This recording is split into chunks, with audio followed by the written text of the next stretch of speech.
ത്രികോണം, ചതുരം, സമചതുരം, വൃത്തം തുടങ്ങിയ ദ്വിമാന രൂപങ്ങളുടെ വശം x% വർദ്ധിപ്പിച്ചാൽ വിസ്തീർണത്തിലെ വർധനവിന്റെ ശതമാനം. ഇത് കാണാനുള്ള ഇക്വേഷനാണ് 2x + x² / 100%. ഇത് വെച്ചുള്ള ഒരു പ്രോബ്ലം നമുക്ക് നോക്കാം.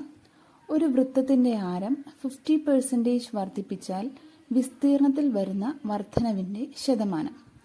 കാണാനുള്ള ഇക്വേഷൻ 2x + x² / 100. ഇവിടെ x എന്ന് പറയുന്നത് 50 ആണ്. സോ 2 × 50 + 50² / 100.